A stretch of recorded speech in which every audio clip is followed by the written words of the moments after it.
Meet the kids next door, who are now behind bars. I assaulted someone with a knife. Baby-faced kids with adult-sized rap sheets. Call it brat camp in the extreme, except this one's got separation cells and kids under constant surveillance. For the first time, cameras have been let in. Tonight, you'll see a private world of sexuality. That's the thing here. I'm gay for this day. That's the motto here. Well, your pregnancy are kind of off limits now. No. Shame. Who loves you? I don't know. Do you love you? No. And a secret so painful, she can barely say it out loud. I'm not going to tell you, so might as well just give up on trying to guess. But in the strangest of places, you'll also see hope. I want to make something out of myself. Tonight, an update where they are now. The lost children behind bars. And now, Chris Cuomo. Welcome. Tonight I'm outside New York's notorious Rikers Island jail, and these foreboding signs say it all. This is the kind of place the kids you're about to meet could wind up. That is, if their juvenile corrections experience doesn't set them straight. Cameras are rarely allowed inside the facilities you'll visit. Now, they may be called schools, but they share a lot in common with adult prisons. And yet, these places in Arizona you're about to enter may be the last and best chance for kids there. So come and meet some kids who look like they could be growing up on your street, or even in your house. How did they wind up behind barbed wire? For some, the corrections experience could be a new beginning. For others, it could be the beginning of the end. Pull them up. My name's Zara, 13. I was charged with a drive-by shooting. They did not give it to me. I don't know. My name is Ashley. I'm 16. I was charged with disorderly conduct. My name is Jesse, age 17, committing offense, manslaughter, felony 2. My name is Joan. I'm 17, and I am here for...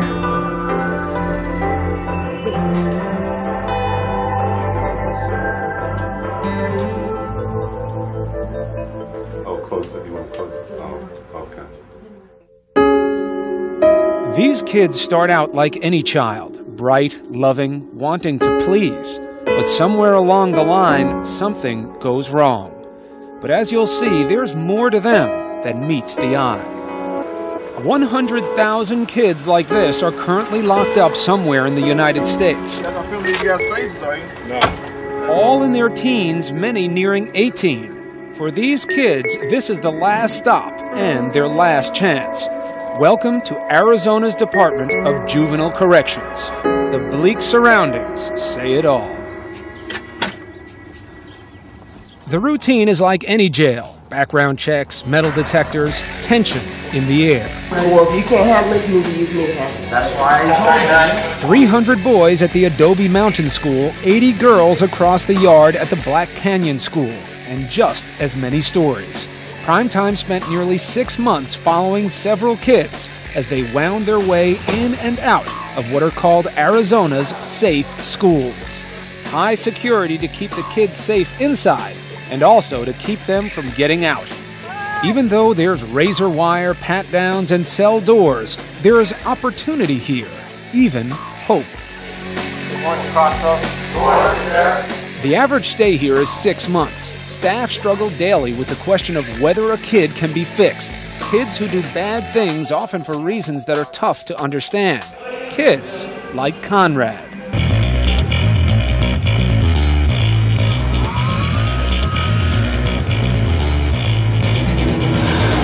Don't like the way I work. I'm really hyper. My name's Conrad. I'm 16. I was charged with possession of paraphernalia. The average kid in here has been arrested 8 times, and Conrad is no exception. On the surface, he looks like a cute kid, like Opie from Mayberry, but he isn't. What's the worst thing you've ever done? Oh, I assaulted someone with a knife. He made me mad, so I hurt him.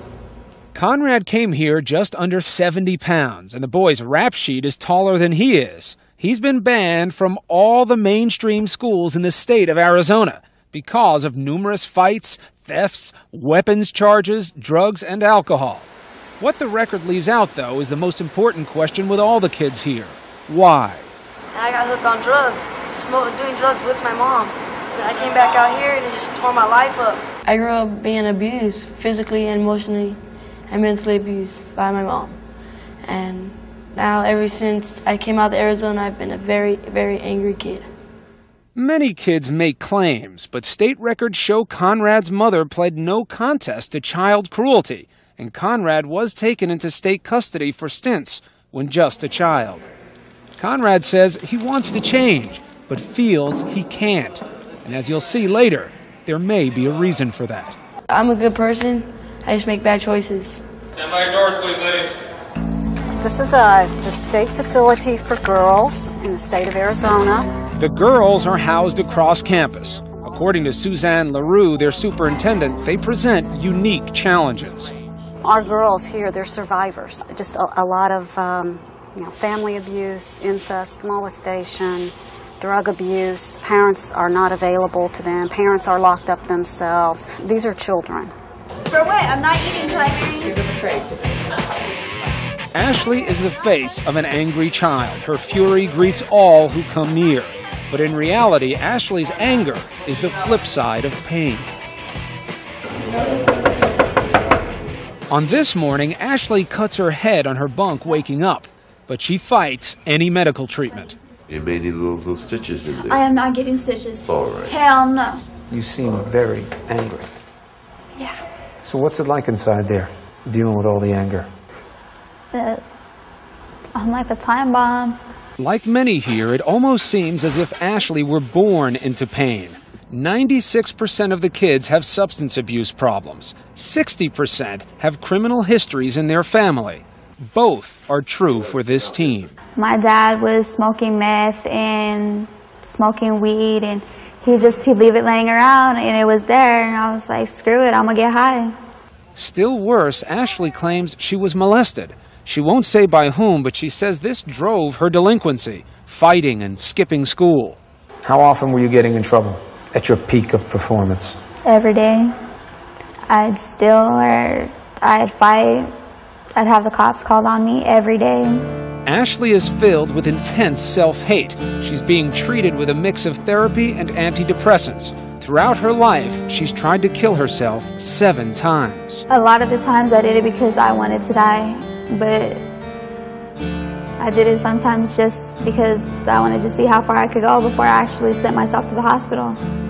She's playing a dangerous game to get the attention of her mother, the person who she says has hurt her the most, and yet whose love she most craves.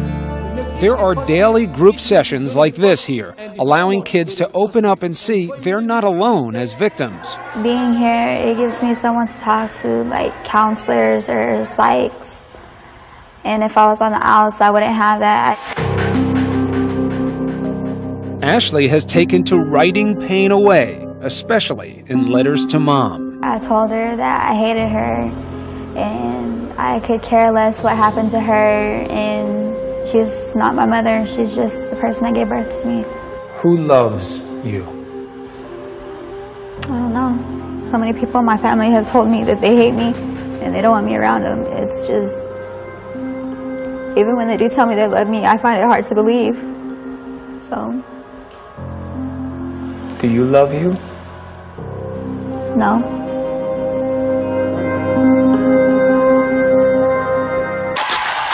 Up next, a trip to the most dangerous unit in juvenile jail. I can see why you would be anxious to get out of this place. No offense. Our guide, the teenage killer in the cell next door, and his chilling story of how he got there when the lost children behind bars returns.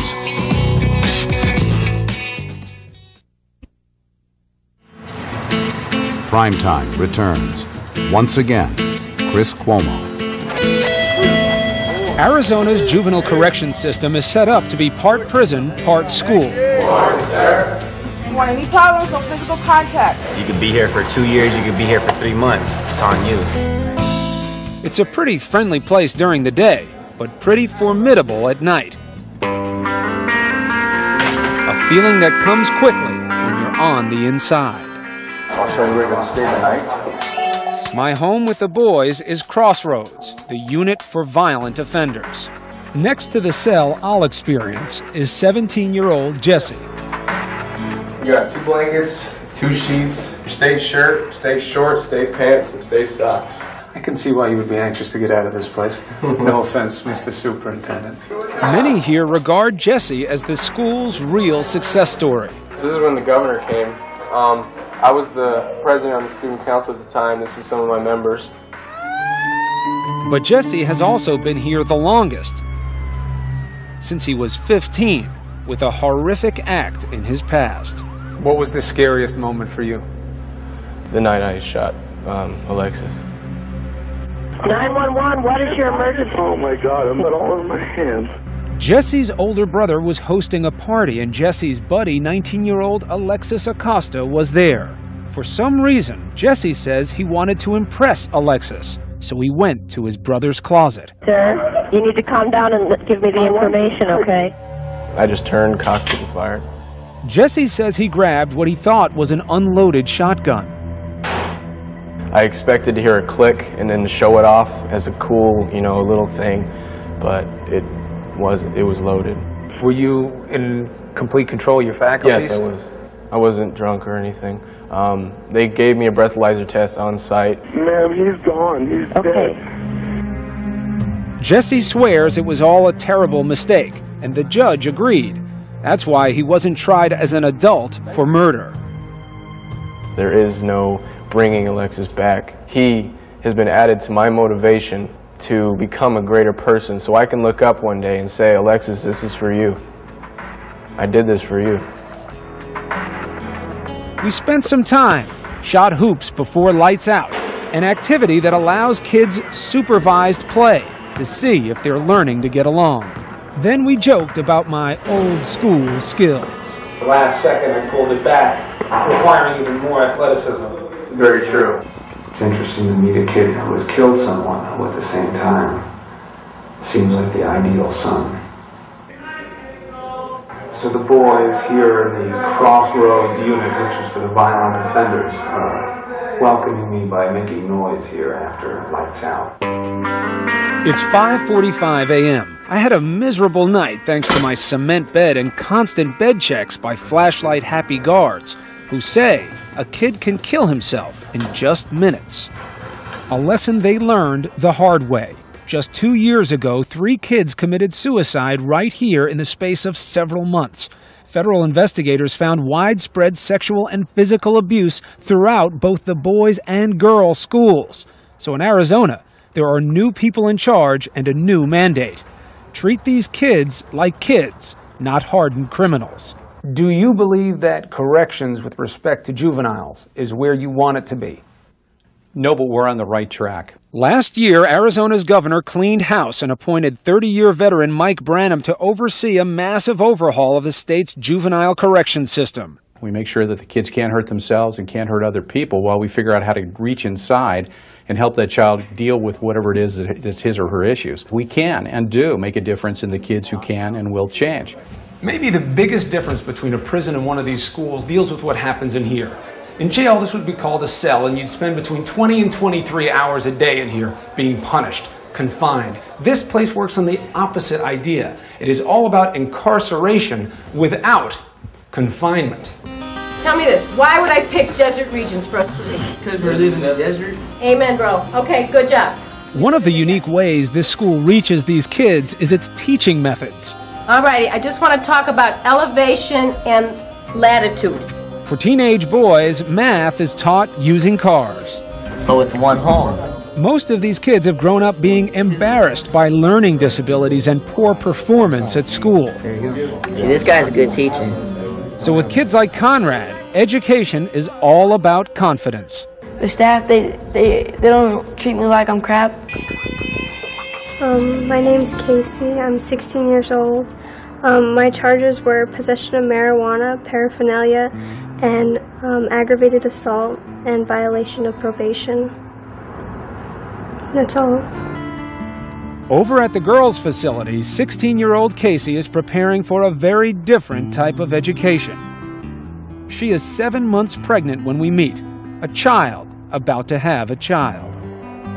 Behind the smile and the belly, a thief who looked for trouble. Everybody thought I was so innocent and sweet. Oh, look at her, she's so cute. And I'm just looking at him like, yeah, you better watch your stuff, you know. Casey's records show abuse by her convict father and years in protective custody. And although the father of her baby is a teenager too, somehow Casey sees this as a chance for a new beginning.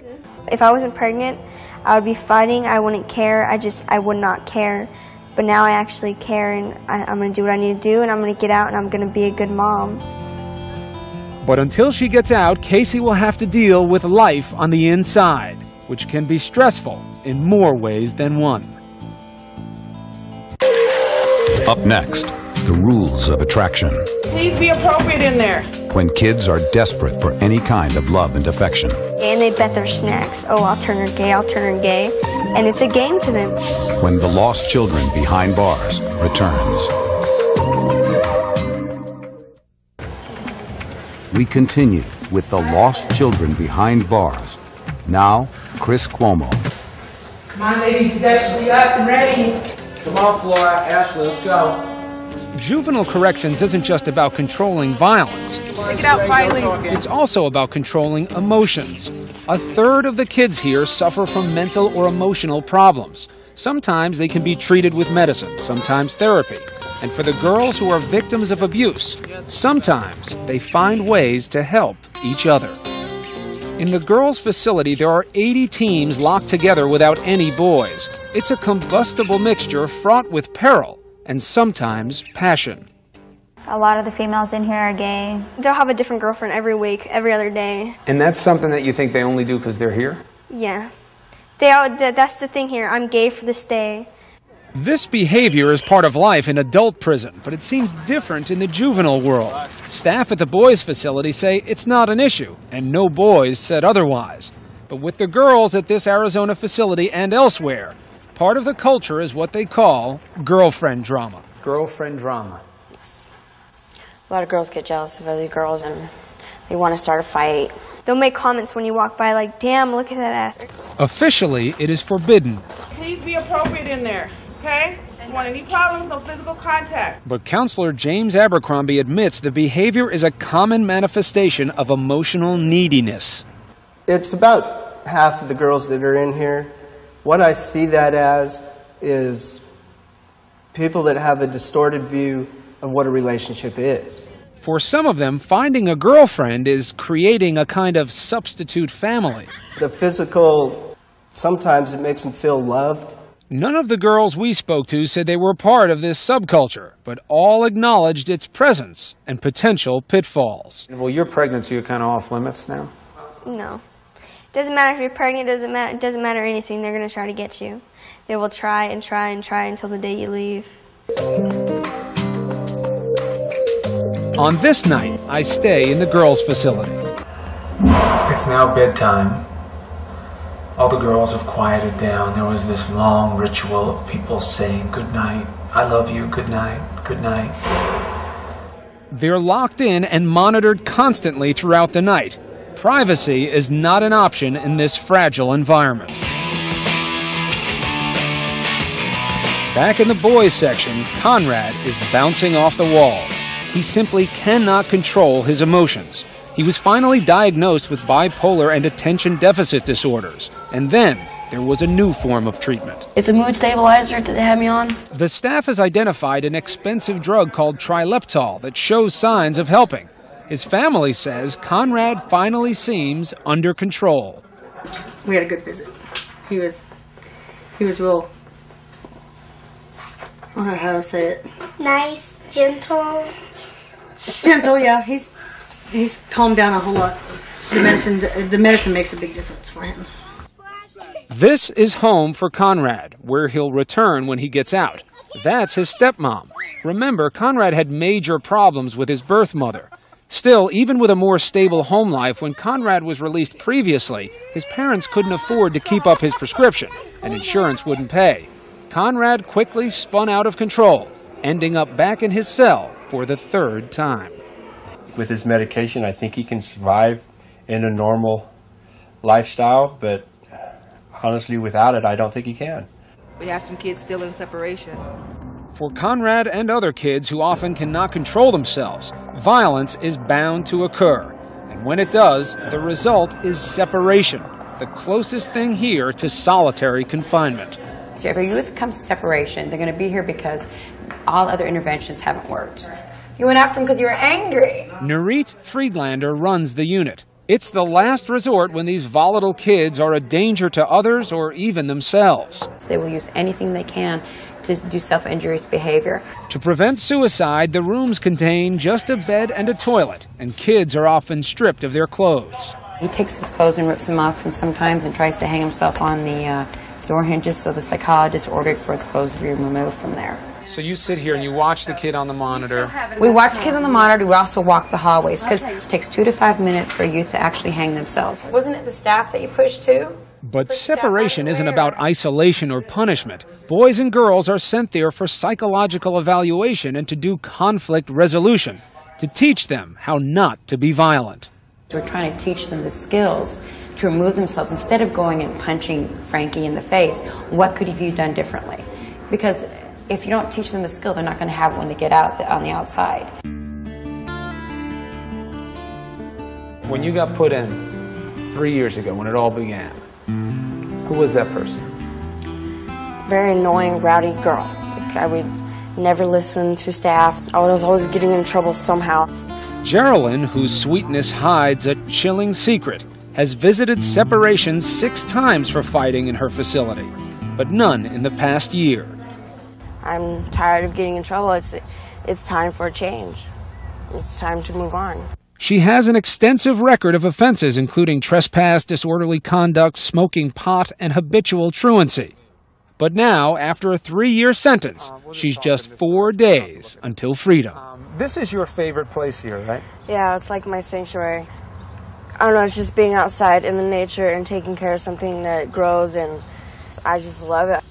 Yesterday you said that you kind of saw yourself going through transformation like a plant since you've been here. I was a seed, and now I'm a flower. But Geraldine was sent here for more than mischief. There is something else, something she has hidden from all the other girls. So when the girls say, "Why are you here?" what do you say? I'm not going to tell you, so might as well just give up on trying to guess. What is Geraldine's big secret? When Primetime continues. When Primetime returns, a young girl finally tells our cameras her shocking secret, the one she's kept hidden from the other inmates for the past 3 years. I am here for...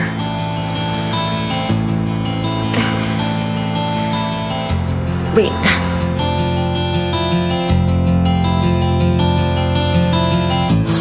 Primetime continues after this from our ABC stations.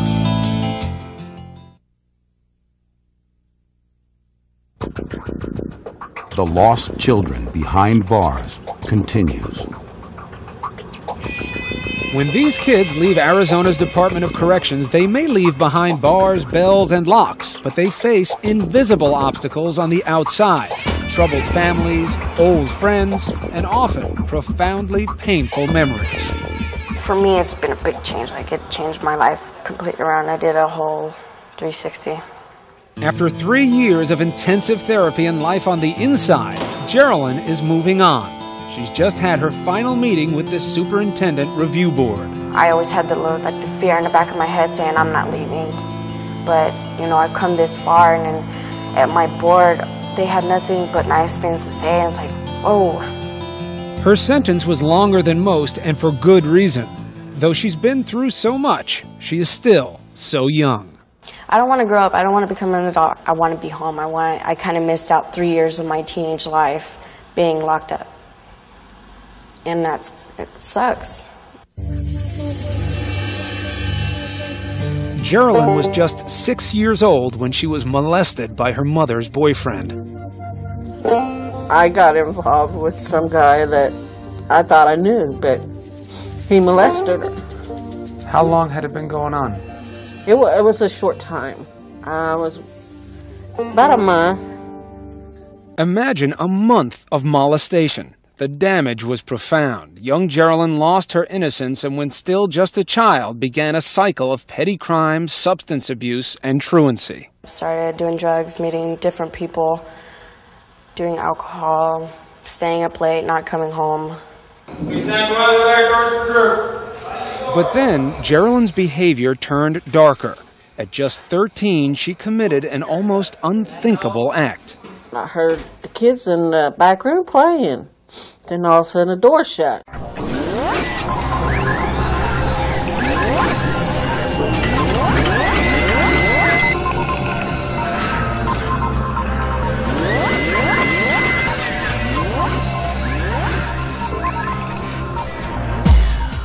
I opened the door and there they was laying in the corner. I'm Geraldine, I'm 17 and I'm here for child molestation. I had sexual encounter with my 6-year-old nephew at the time. Geraldine may never fully understand why she did what she did. After years of therapy, she merely seems to parrot the professionals. I was only thinking about myself and my wants and needs and desires. I was just focused on hurting them.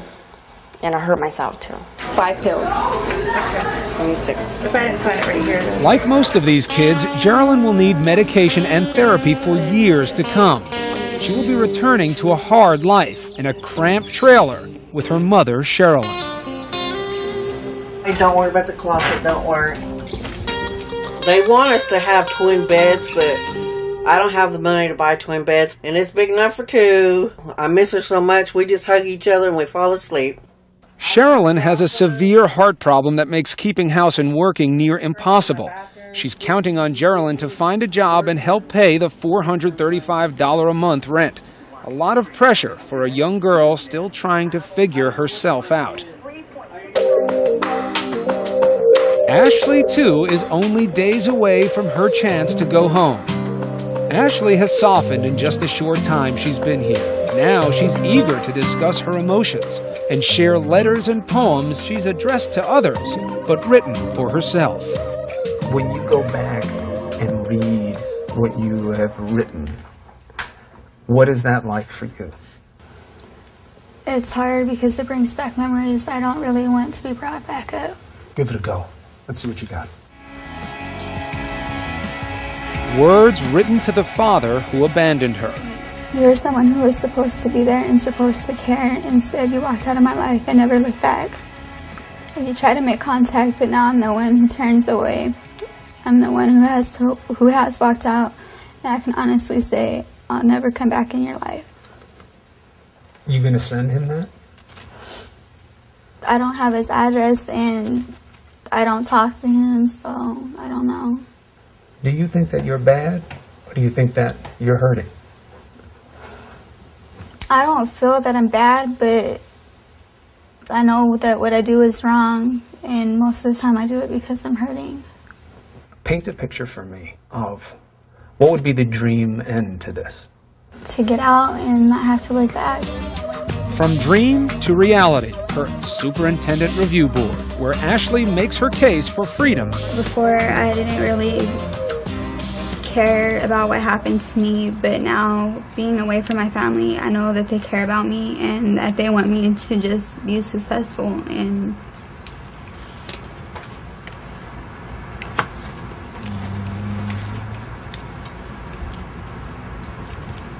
do you want to be successful? Yeah. For who? For me. For you. But will she be able to succeed if she goes back to a toxic home life? Her only buffer will be the love of her grandparents, who've become her legal guardians. Grandpa's there by her side. Grandma's on the phone offering support. Ashley can do it. She's just got to have the right kind of guidance and somebody to show her what's right and what's wrong and what's expected of her. For Ashley, the challenge will be with her mother, who lives just blocks from her grandparents. Ashley feels that her mother has repeatedly put the men in her life before her children, and says her neglect has fueled much of her pain and rage. Tell her she don't have to come because I don't want her there. She has a number of issues surrounding mom, neglect, abandonment issues.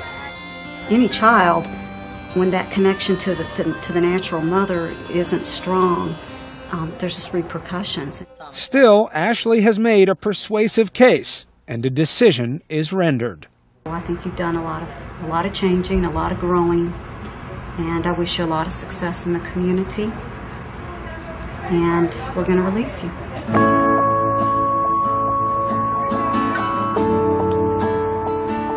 We're conditionally released. You're going to be on parole, and you're going to leave Sunday. Love you, Grandma.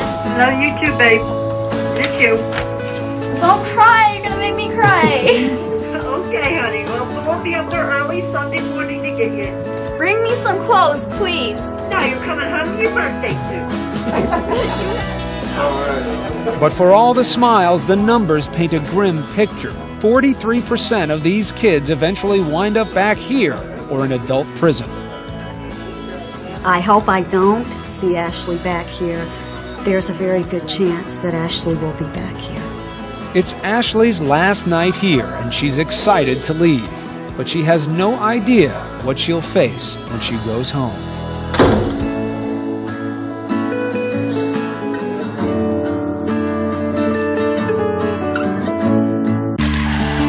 Up next, new beginnings for Casey, the final push for a baby behind bars. You would work every little bit.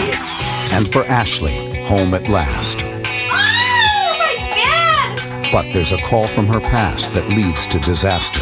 Who's on the other end when the lost children behind bars continues? Primetime continues. Once again, Chris Cuomo. Our time with these kids is about to come to an end. It's been quite a journey, and now we flash forward a full year since you last saw them, and a lot has changed. We begin with Casey. As you'll remember, she dedicated her time in corrections preparing for this moment. I'm going to be having a girl, and her name's going to be Emily Renee. After 8 hours of labor, Emily Renee is born, 8 pounds, 21 inches, and healthy. For Casey, she is the living hope for a better future. At first, the baby had to sleep at her grandmother's house, while Mom remained locked in a cinder block cell 15 miles away. This is her when she was about a week old. That's one of the ones that were done in jail. I see you smiling. Today, Casey and Emily Renee live together, and the teenage father is also still in the picture. And things are changing for the better for Casey and her new family. She's working, completing her GED, and plans to start college in the fall. Like before, my problem was getting high, and she's my high now. I'm afraid if I get high or something, I can't take care of her. So that's one of the reasons why I've stayed clean and I've done good. And I don't know, she's everything to me now. For Jesse, the star of the program, the last 3 years of his life have been all about hope. 911, what is your emergency? Instead of taking away from this world, instead of hurting, I am now giving back and helping. This was home for Jesse until he turned 18. 85% of releases come this way. It's called aging out of the facility. And it's a moment Jesse has waited for a long time. The moment I'm facing the gate and I hear the call for the gate to open, and before me I see a horizon without fences, and I'm experiencing freedom for the first time in such a great while, that I fall to my knees and I begin to cry because I don't remember what it's like. No, after you. I mean, losers first. But for this standout kid, re-entry has gone well. He visited me in New York City, and this time we were on my home court. I'm excited, just to be able to have, my freedom of thought and my, to make my own decisions. That's exciting. You're not rushing into anything, though. No, trust me, I got my stuff, organized. If I'm not ready, I'm not going to have a kid until near 30, because I want to make sure that everything is ready, that this kid can come into my life and have everything that the child needs. And everything is going according to plan for Jesse. He moved to upstate New York and is living with family, and now working at a sporting goods store. He plans to start college in the spring. But there is always that inevitable question. Why were you in jail? And I'm like, well, when I was 14, I was playing around with a gun and I shot and killed someone I cared for. But you do have to get past that, right? Because you're already much more than what you were when you were 14 on one night, one set of decisions, a lifetime worth of consequences. I've been through the worst struggles and I've made it and I've come out stronger than I was before.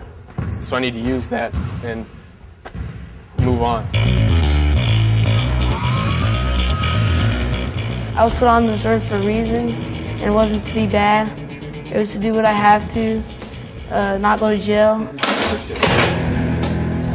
But unfortunately, Conrad would wind up in jail. First came adult jail, and then adult court to face outstanding charges for breaking into cars. Conrad claims he was just the lookout. They shackled me, searched me, and handcuffed me and put me in the van. His status as a juvenile can no longer insulate him, because he's now considered a habitual offender. From now on, he will face adult prison time. The difference between there and here is there they care for you guys, try to help you, so they can put you back out in the community, and here they really don't care what happens to you. He's in a man's world now, a reality that is sinking in. Because if I go to prison because of my size and stuff, it could be easy for them to handle me, and I don't want that to happen. All right, sir, Mr. Wood, for your part, looks like it's Conrad has won one more chance. After a week-long trial, the jury found him not guilty. He's now back home with his family, trying to earn his GED and staying out of trouble. He'll be 18 in September. For all these kids, the key is finding the right path. For Geraldine, that meant graduating from trade school. I like doing stuff with my hands, not sitting at a desk behind a computer being bored. And despite some ups and downs, she's been complying with the rules of her parole. Special Recognition Award from Tucson Juvenile Parole and Resource Center. Says for continuing success in the community and becoming a positive role model.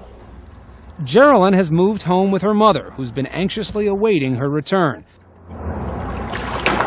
They even have a community swimming pool to escape the Arizona heat, a place to dream about the future. I'm going to try to accomplish what I've planned.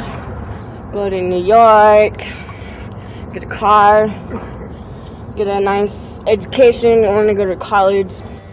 A lot to accomplish for a young woman, especially while taking care of her sickly, unemployed mother. Just 19 days from adulthood, Geraldine hints at her burden. She's the mom, I'm the daughter. I did the job of both of us. And it's just time for me, grow up and take care of myself.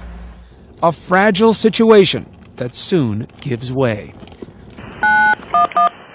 This is the police. Can I help you? Hi, yes, my name is Geraldine, and I'd like to report a piece of incident right now. 19 days later, a 2 a.m. phone call to the police. I just turned 18 years old and she's still hitting on me, so I can slap her in the face and beat the shit out of me. I mean, what kind of is that? So she's been hitting you? Yes. Today? Just a couple of minutes ago. Okay. I'm having officers respond out to you. Geraldine, please. Geraldine was arrested for domestic violence, seen here in court just last month. And Geraldine has been living with relatives, while mother and daughter work on reconciling. Good morning. And for Ashley, one final wake-up call. I didn't sleep. Be good. Okay. Oh, my bed! At first, things go well. Within days, there's even a new boyfriend in the picture. But then, an old demon resurfaces. I got a call from someone that I didn't really want to talk to. Even with her new love and her new chance, harsh words from her 3-time convicted felon father, shattering her fragile confidence. He told me that he wanted nothing to do with me, that I was worthless, that I was a mistake. The pain pushes 17-year-old Ashley to make her 8th suicide attempt. After I got off the phone with him, I went in the bathroom, got 2 or 3 bottles of pills and started taking them. I I wanted to die. I wanted it all to end. Like so many of the girls we've met, Ashley is desperate to be loved and to give love. She repeats the cycle of becoming a teenage parent herself. Soon, her boyfriend is not the only man in her life. I'm gonna give my baby everything that my mom couldn't give me. It's not an easy dream to live out, but pregnancy does help keep Ashley out of trouble. Just 2 days before her graduation, Ashley gave birth to 7-pound, 7-ounce Joshua David, a biblical name that suggests a calling to overcome. Her son's birth wound up being the perfect graduation gift. In spite of everything, she's changed her life and was just released from the hospital, we understand, today. And she has said that she was not going to miss her graduation. Ashley, would you please come up and receive your presidential scholarship? We're very proud of you. She is off to college and off drugs. The hope is that she and all of these kids have their best days in front of them. This has been one of the better weeks I've had in a long time. Probably the best. We'll be right back. Like the rest of us, these kids can't control the circumstances they were born into, and many of them won't be able to overcome them. But whether it was the success of the Arizona system or just the eternal optimism of youth, every one of these kids held a ray of hope. All of them wanted to change. I'm Chris Cuomo. For all of us at Primetime, good night.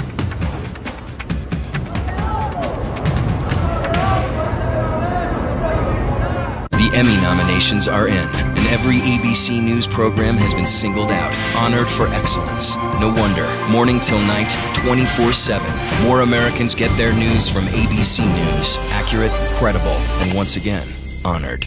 The Women's British Open, this weekend on ABC.